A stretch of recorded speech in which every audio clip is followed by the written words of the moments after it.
एक लेजेंड, एक किंवदंती आखिर बनती कैसे है?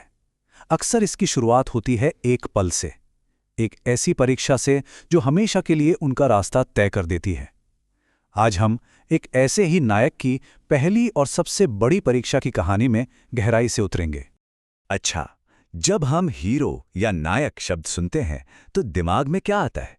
क्या सिर्फ बेहिसाब ताकत या फिर कुछ और जो इससे कहीं ज्यादा गहरा है? आइए इसी सवाल का जवाब ढूंढते हैं कि असल में एक नायक को नायक क्या बनाता है। तो हमारी कहानी शुरू होती है एक सफर से। एक ऐसा सफर जो 3 लोगों को एक ऐसे जंगल में ले जाता है जो रहस्यों और खतरों से भरा पड़ा है। यहाँ हमारे नायक राम और लक्ष्मण अपने गुरु ज्ञानी विश्वामित्र के पीछे चल रहे हैं। वो एक घने जंगल में पहुंचते हैं।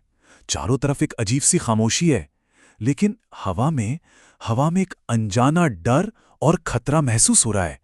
ये कोई आम जंगल नहीं है, ये तो जैसे किसी बड़ी परीक्षा का दरवाजा है। और यहीं पर गुरु विश्वामित्र पहली चुनौती सामने रखते हैं। वो बताते हैं, हे राम, यह वही वन है जहां भयानक राक्षसी ताड़का रहती है। वह यहाँ के ऋषियों को कष्ट देती है और यज्ञों को नष्ट करती है। अब ये शब्द सिर्फ एक जानकारी नहीं है, ये एक मिशन की शुरुआत है। देखिए, इस कहानी को जो बात सच में दिलचस्प बनाती है वो ये है कि असली लड़ाई बाहर होने से पहले अंदर लड़ी जाती है। ये धर्म के संकट का पल है। राम बहुत ध्यान से सुनते हैं और उनके मन में गहरा संघर्ष शुरू हो जाता है। एक तरफ है करुणा का भाव और दूसरी तरफ एक रक्षक होने का कर्तव्य। यही वो कश्मकश है जो एक सच्चे नायक को बनाती है।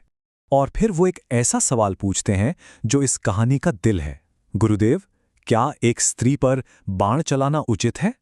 ये सवाल उनकी दुविधा को साफ दिखाता है। बात सिर्फ एक दुश्मन को हराने की नहीं है, बात है सही और गलत की। विश्वामित्र का जवाब बहुत गहरा है और राम की नियति को एक दिशा देता है।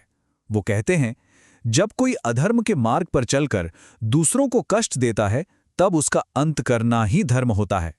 इसका मतलब ये हुआ कि धर्म किसी के लिंग या रूप को नहीं देखता, वो सिर्फ कर्मों को देखता है। तो जब मन का ये संदेह दूर हो गया, कहानी अंदर के संघर्ष से निकलकर बाहर की लड़ाई की तरफ बढ़ती है। अब अधर्म का अंत नजदीक था। और जैसे ये फैसला होता है, अचानक जंगल एक भयानक दहाड़ से कांप उठता है। ताड़का सामने आती है, विशाल, गुस्से से भरी हुई, मानो अधर्म ने ही शरीर धारण कर लिया हो। जरा इस तस्वीर को देखिए। एक तरफ राम पूरी शांति और धैर्य के साथ खड़े हैं, धर्म के रास्ते पर। दूसरी तरफ ताड़का है, विशाल और क्रूर से भरी, अधर्म के रास्ते पर। ये असल में 2 ताकतों की नहीं, 2 विचारधाराओं की टक्कर है। इसके बाद जो होता है वो बहुत तेजी से और निर्णायक होता है। ताड़का पूरे गुस्से से हमला करती है।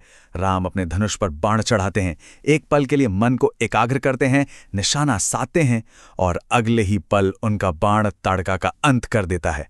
नैतिक फैसला हो जाने के बाद एक्शन में कोई देरी नहीं होती। और ये थी नायक की पहली जीत। सिर्फ एक राक्षसी पर नहीं, बल्कि अपनी दुविधा और अपने संदेह पर भी एक जीत। ताड़का के अंत के साथ ही जंगल में फिर से शांति लौट आती है। अराजकता खत्म हो जाती है और व्यवस्था फिर से कायम हो जाती है। ये धर्म की जीत का एक बहुत शक्तिशाली प्रतीक है। विश्वामित्र इस पल के महत्व को साफ करते हैं। वो कहते हैं, आज तुमने धर्म की रक्षा की है, यह तुम्हारी पहली विजय है। इन शब्दों के साथ ये घटना इतिहास में दर्ज हो जाती है। पहली विजय, ये सिर्फ एक गिनती नहीं है, ये एक लंबे और मुश्किल सफर का पहला कदम है। वो नींव है जिस पर एक महान नायक का चरित्र खड़ा होगा। तो इस पूरी कहानी से क्या बातें समझ आती हैं? पहली बात, असली ताकत साहस और सही फैसले लेने में है, खासकर जब धर्म की रक्षा करनी हो। दूसरी, एक हीरो का सफर मुश्किल नैतिक फैसलों से ही बनता है। और आखिर में ये जो पहली परीक्षा होती है, यही आने वाली सभी चुनौतियों का रास्ता तैयार करती है। लेकिन ये सब हमें एक सवाल पर लाकर छोड़ देता है। क्या ये एक जीत राम को भविष्य में आने वाली और भी बड़ी चुनौतियों के लिए तैयार कर पाएगी? और शायद सबसे जरूरी सवाल यह है, क्या यही वो पहला कदम है जो उन्हें उनकी महान नियति की ओर ले जाएगा? ये वो सवाल है जिस पर पूरा महाकाव्य टिका हुआ है।